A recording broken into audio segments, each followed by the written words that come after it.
Hello my rage baiters and blue lock larpers. Today is a very special video for y'all because it is, drumroll please, April Fool's Day. Okay, well, it was April Fool's Day when I started scripting this video, and in honor of April Fool's Day, I asked you guys to leave me your craziest and best blue lock hot takes, and today I'm gonna review them. Now, whether or not these are legitimate takes or just rage bait is kind of just up in the air.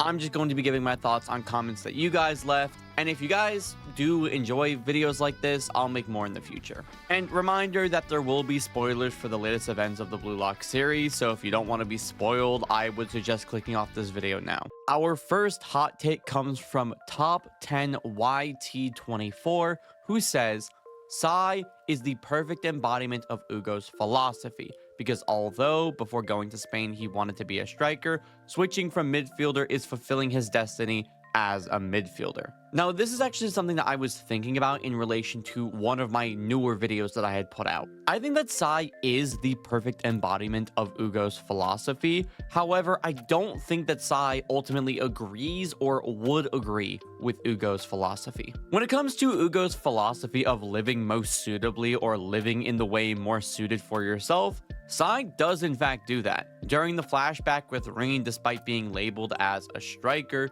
he never is seen scoring goals, always having ever been a playmaker for Rin or other people. This is something that stuck out to me as being very interesting, considering in the flashback with Rin, when he first intercepts the play from Sai to score as a child, Sai was inherently passing to someone. The only time we ever get reports of Sai scoring goals was Rin himself claiming that he did so during the flashback when Sai was in Spain, and his direct goal in the Japan U20 game. Other than that, Sai has never been seen acting as a goal scorer and has only been ever shown to be acting as a playmaker. But when you look at how he perceives Japanese soccer, he truly believes himself to be superior to players like Sendo and the other Japanese forwards during chapter 110. This isn't just a blatant egoism leading his way, this is true superiority. He legitimately feels this way, that he is superior to these forwards, which he is. Plus, with his fascination with Blue Lock and their ideologies, I believe that he would agree with Ego about suitability and what Japanese soccer actually needs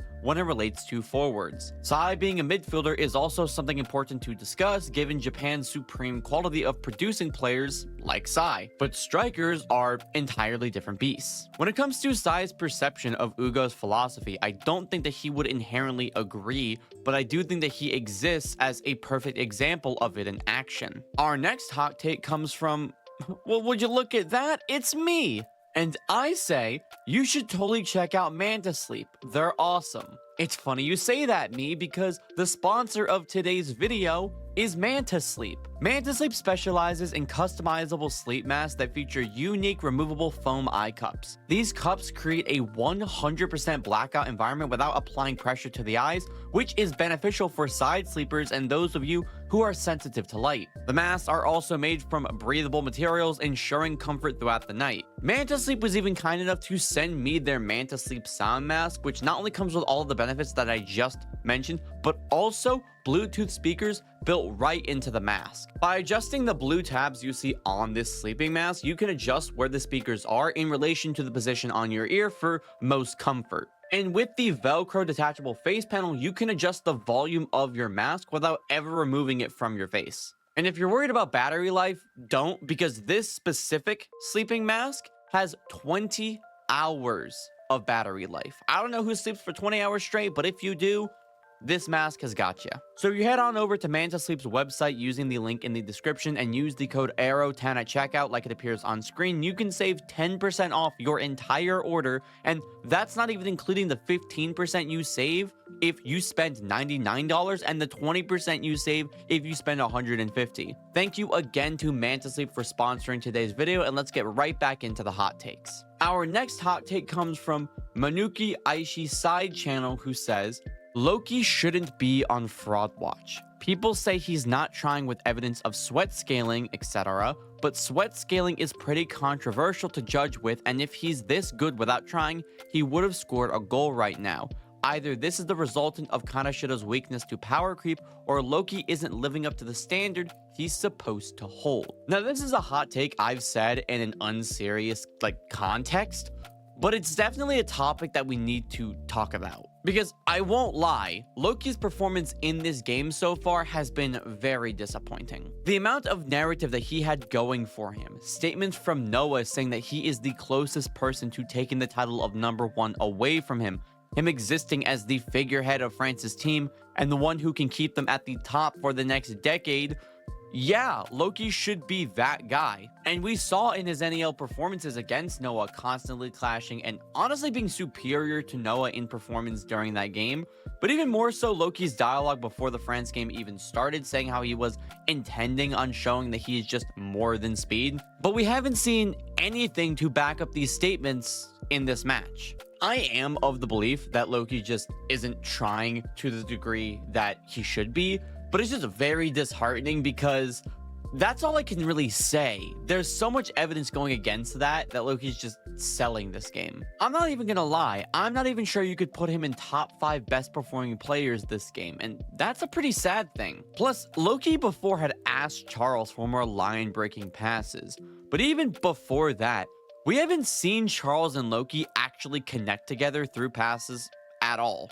I was expecting after Charles awakened in the PXG game with Loki coming on that they were going to link up and Loki was going to score the final goal with a final chemical reaction with Charles like he's been anticipating. And we just didn't see them interact at all. So going into this game, it's clear that the link up of those two was something that we were very excited for. But again, that hasn't happened either. It's just been the Ugo show this entire game. At this point, I think Loki would need to score a hat trick to even be considered for MVP. A brace just wouldn't be enough at the current stage of the story. Beyond that though, I do think that Loki is the best new generation 11, and I still don't think he's trying to a certain degree in this game. But beyond that, the defense for that kind of argument is tantamount to Nagi level coping. Our next hot take comes courtesy of Capeless Cap, who says, Nagi shouldn't make it back from side B. Nagi getting eliminated was BLUELOCK's biggest and craziest twist, showing that anyone can get eliminated no matter who it is without a get out of jail free card, and that's what made the story unique. Here's the thing, I agree with the second part of that, right? I totally agree with that, but not the first part. I love the idea of Nagi being eliminated to show that anyone can get eliminated, and it was indeed a twist that I don't think anyone was truly expecting. I just woke up one morning to see Nagi was eliminated, and I was honestly thinking I was still in some kind of dream or nightmare. But the issue is that I feel like Nagi adds more to the story being present than him being used as that kind of trope. We've gotten to the point in the story that we know what the stakes are, right? We know the current level. We know the stakes of the story right now. And at the current point of the story being the U20 World Cup, Nagi is a character that feels much better involved than not involved. As for side B, I'm not totally against that project existing altogether, and I do think it's good for Nagi's essentially coming of age ego story in a way. It also helps to develop those characters that people wanted more depth on, like Aomori's Messi, but also characters that could play a much better role in the story, such as Kira or Shindo. But beyond this, we already have confirmation of Nagi's return. On the final page of episode Nagi, we see him wearing the BLUELOCK Japan kit, sporting the flag for distinction, confirming his return in the series. But even more so, we have clarification from the episode Nagi stage play, which directly states that that moment of Nagi rushing out onto the pitch was him running out during the U20 World Cup. So for all intents and purposes, he is coming back, and that's irrefutable. Besides, Nagi is one of the most popular players in the entire series, just from a community standpoint. And I'm sorry to be the one to tell you this, but mangakas and manga artists do need to appeal to their consumer base if they want to succeed. Major decisions that don't align with your Japanese community in particular can lead to different series getting axed. It happens quite often, and I'm not saying that's right, I'm just saying that's how it is, and to say that that isn't how it is just wrong. You get to write what you want, but it still needs to align with things your audience likes, or else they won't read your content anymore and you will see a significant drop in sales. And this is what leads to series getting axed. It sucks, but that is the true reality of this space, and that's what it means to be a marketer and a brand. I'm sorry, that's what it is. Next up on the hot take hot seat is not even a hot take, and it is a question from Ramen Anime 209, who asks, what do you think will happen after the U20 World Cup, and how do you see the books of the top players closing in terms of like character development and how it will end? I'm mostly going to focus on that first part because I think it is something more relevant to discussion, and I hope this isn't the last arc. There is a lot of debate recently on whether or not the U20 World Cup arc is actually the final arc of the story, and I have very mixed opinions on it. On one hand, it really does seem like the story is nearing some kind of conclusion. The U20 World Cup is described as being on par with the main World Cup in terms of scope of the world. This could just be Kaneshiro's out to wrap up the story after this arc by using the kind of cop-out of like, oh, you know, Blue Lock wanted to win the World Cup. Well, the U20 World Cup is on the same level as the main World Cup in universe now, so it's essentially the same thing. Because it is on par with the main World Cup and Blue Lock's objective is to win the World Cup, if they win this arc, they could just end the story here. But also, it would kind of make sense because of the amount of repetitive content we would see in the future. Like, some people want a club arc in Blue Lock, but I would just say that's the new Egoist League. Like, the NEL is the club arc. While it is not an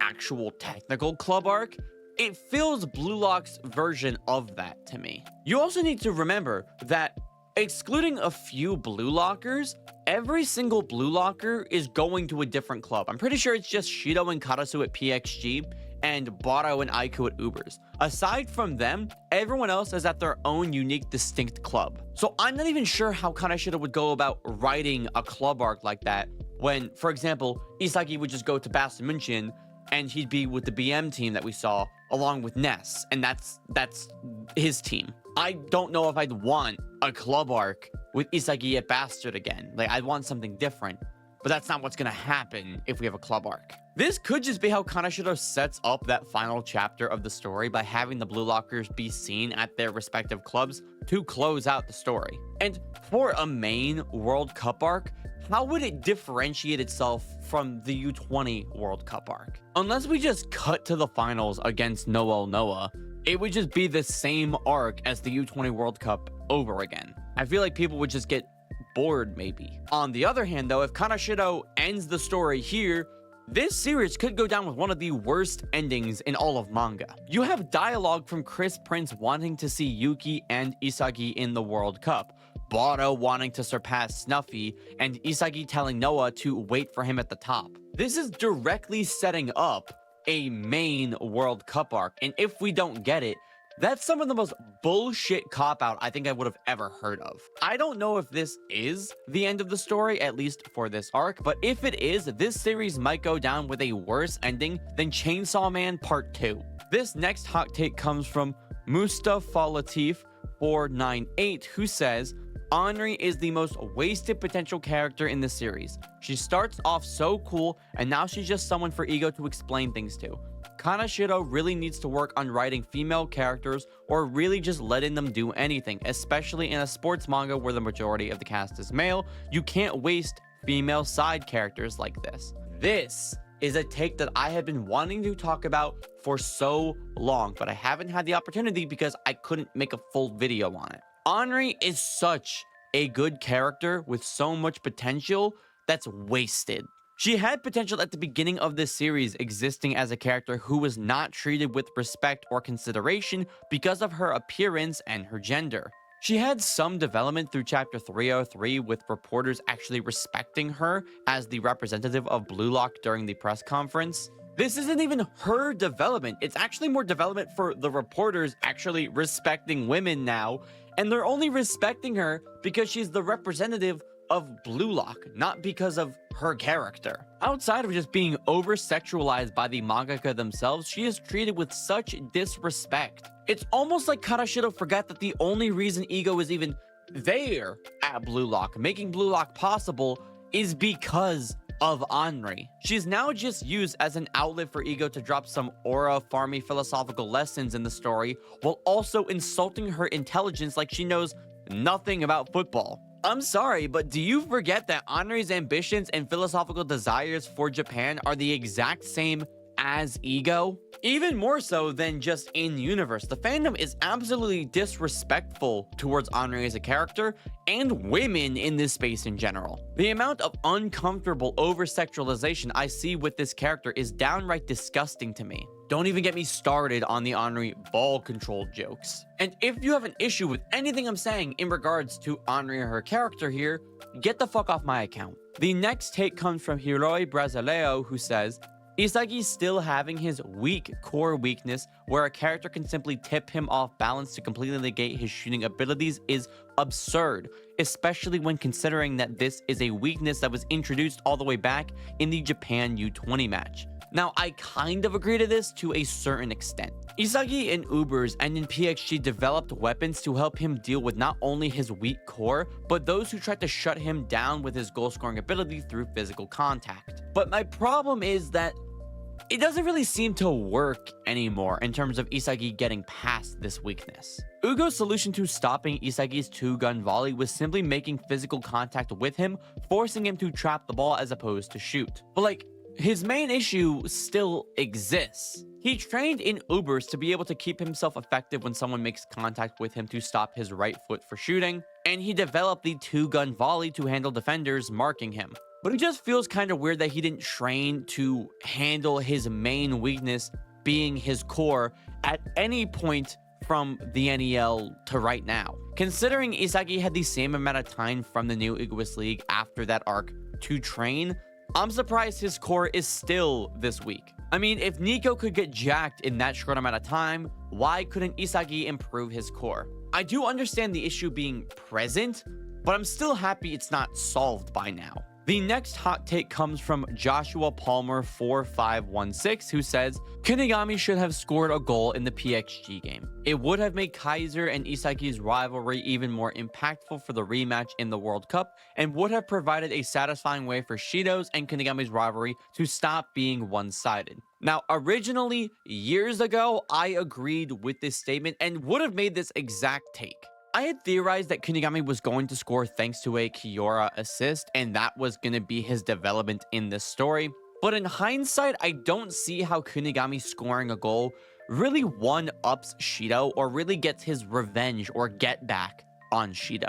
It doesn't even really seem like it would enhance their rivalry at all to have Kunigami score. To just throw this out there, I really like Kunigami converting to a defender or a defensive midfielder if you want to get specific. I like this original role of the wildcard Noah copy being disregarded due to his own ambition and ego. It shows that when geniuses truly fight for what they want, they cannot be controlled by talented learners, even someone as incredibly talented and high IQ'd as Ego. You can't artificially recreate the ego of a genius. It just doesn't work. But even more so than that, it just feels more right for Kunigami, especially if he's reawakening his hero ego. Sure, Kunigami used to see strikers as heroes, but that's not really what makes someone a hero. He called strikers heroes because they were the one who dealt the finishing blow, right? And that's cool, but what makes someone a hero is protecting people, keeping people safe. That is the true essence of a hero. In this context, it's him playing as a defender, keeping his team from being threatened by a deadly villain or opposing striker, just like he did with Loki in one of the more recent chapters. So matching up with Shido and locking him down works, since Noah even said that Shido and Charles could have ended the game right there if they weren't dealt with. But just to bring up the other side of it, how is Kunigami scoring a goal in that game getting his revenge on Shido? Shido isn't a defender, so Kunigami scoring on him doesn't really get his revenge. But you know what does get Kunigami his revenge on Shido? Locking him down. Shido's someone whose entire being is about scoring goals. Kunigami took that away from him, removing his sole reason for playing. That is revenge. It even works thematically since Kunigami had his ideology insulted by Shido during his moment of lock-off.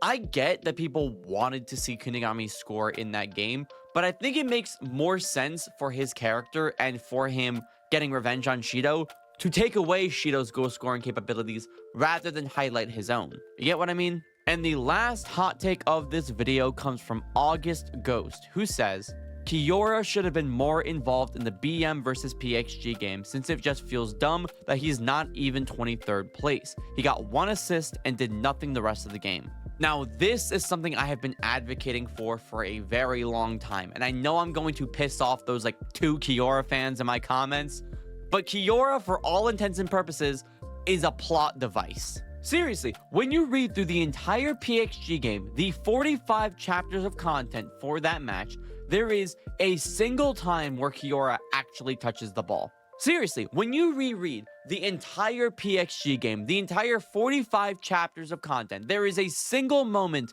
where Kiyora touches the ball. And that is where he passes the ball to Kaiser to segue into Kaiser's Magnus goal.